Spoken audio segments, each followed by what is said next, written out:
Değerli arkadaşlar, herkese merhaba, hepiniz hoş geldiniz. Bugün Orta Doğu'da dikkatlerden kaçan ama aslında bölgenin kaderini belirleyecek çok kritik bir eşikteyiz. Manşetlere baktığınızda her şey olağan gibi durabilir ama satır aralarını okuduğunuzda tablo hiç de öyle değil. Bir yanda küresel güçlerin sertleşen savaş tamtamları, diğer yanda yerelde kurulan yeni düzen pazarlıkları var ama asıl bomba bu pazarlıkların sahadaki gerçeklerle nasıl taban tabana zıt ilerlediği. Bugün elimizde birbirini doğrudan etkileyen haberler var. Şimdi gelin bu düğümü aslında beraber çözelim ve haberleri de her zaman olduğu gibi hızlı ve net bir şekilde sizlere aktaralım. Trump'ın açıklamalarıyla başlayacağım ama Suriye'de çok önemli gelişmeler var. Bu haberden sonra Suriye'de yaşanan gelişmeleri aktaracağım sizlere. İlk durağımız Washington. ABD Başkanı Donald Trump'tan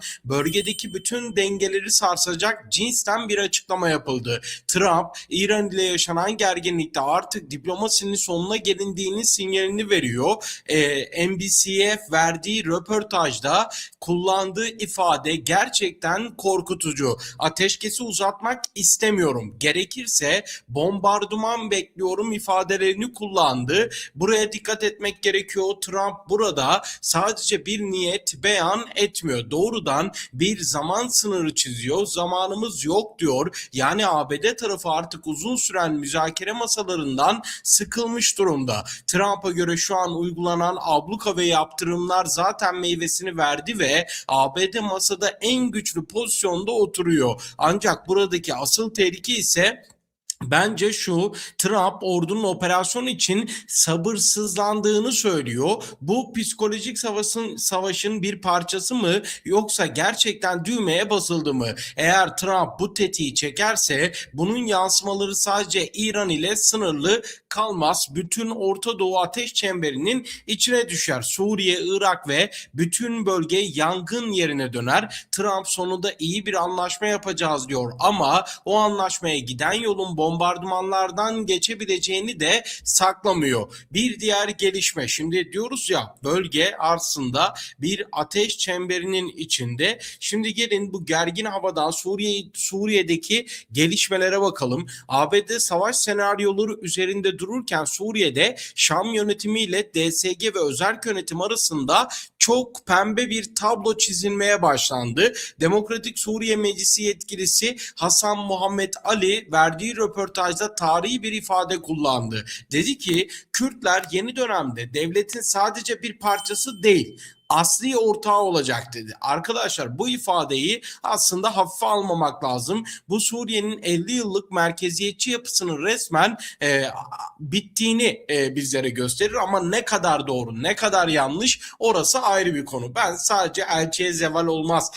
kısmı, ben sadece elçiyim ve haberi sizlere aktarıyorum. Kürtçe eğitim ilkokuldan üniversiteye kadar resmiyet kazanıyor denildi. Özel kurumlar yasal statü alıyor. Kürtler Şam'daki bakanlıklarda ve bürokraside doğrudan söz sahibi oluyor. Hatta daha da ötesi var denildi haberde. Suriye Cumhurbaşkanı Ahmet Şara Mazlum Abdi'ye resmen gelin beraber yönetelim çağrısı yapmış. Mazlum Abdi ise daha işimiz var, önce kendi birliğimizi sağlamalıyız diyerek frene basmış. Burada bir oyun mu kuruluyor? Şam gerçekten bu kadar yetkiyi paylaşmaya hazır mı? Yoksa Trump'ın o meşhur bombardıman uçakları yaklaşırken mi bu ortaklık mesajları veriliyor?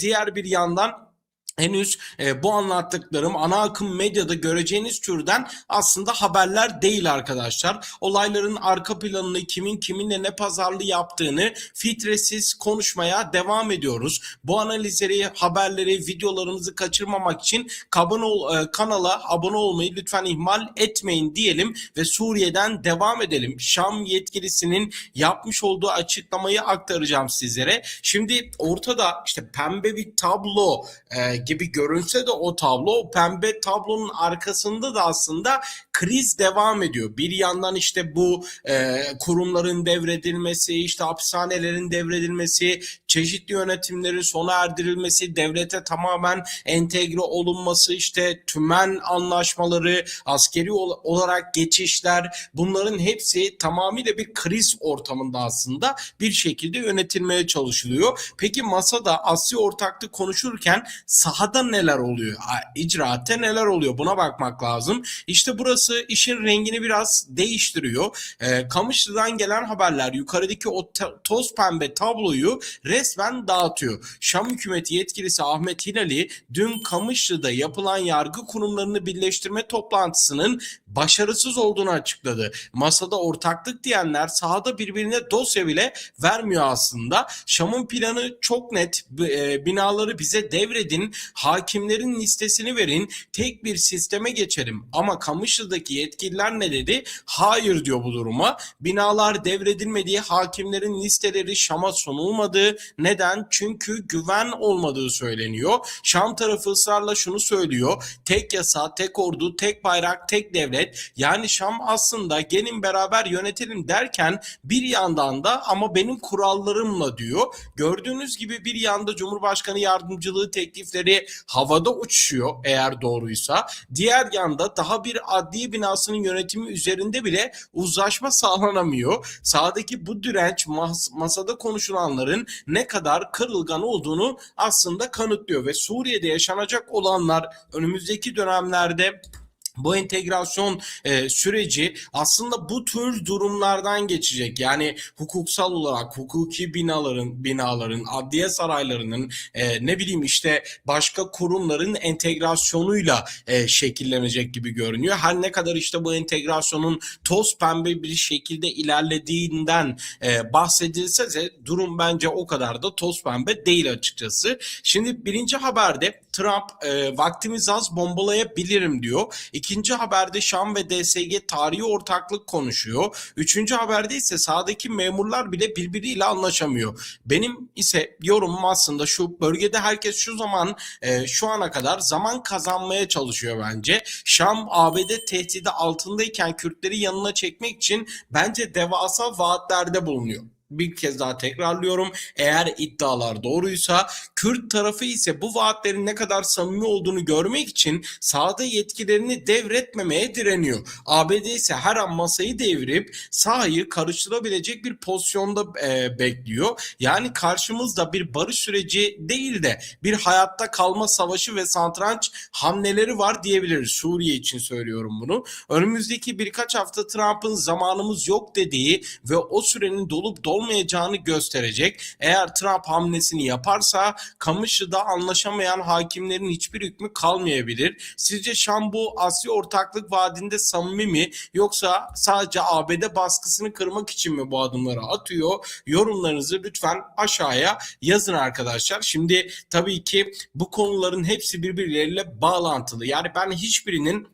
birbirinden bağımsız düşünmüyorum açıkçası. Dolayısıyla haberleri de aktarırken buna dikkat etmeye çalışıyorum. Bence bugün Türkiye'de yaşanan barış süreci de bölgedeki denklemin bir parçası. Suriye'de, İran'da yaşananların bir parçası. Suriye'de yaşanan entegrasyon süreci de bence bölge denkleminin bir parçası. İşte İran'da yaşananlar da bence bölge denkleminin bir parçası. Dolayısıyla bunun merkezinde kim var? ABD var. Dolayısıyla bugün Suriye'de bir şekilde hükmünü sürdürebilen kim var? ABD var aynı şekilde. O yüzden bunların hiçbirinin birbiriyle ayrı olduğunu, ayrı değerlendirilmesi gerektiğini açıkçası düşünmüyorum. Bu benim kendi fikrim bu arada, naçizane onu da söyleyelim. Yanlış da düşünüyor olabiliriz. Siz de yorum kısmında fikirlerinizi lütfen belirtin. Yorumlarda buluşalım. Henüz kanalımıza abone olmadıysanız abone olmayı, bildirim zilini mutlaka tümü olarak işaretlemeyi ve son olarak bu videoyu beğenmeyi lütfen ihmal etmeyin. Videoyu beğenerek bana destek olabilirsiniz. Bir sonraki videoda veya yayında görüşmek dileğiyle. Hoşça kalın.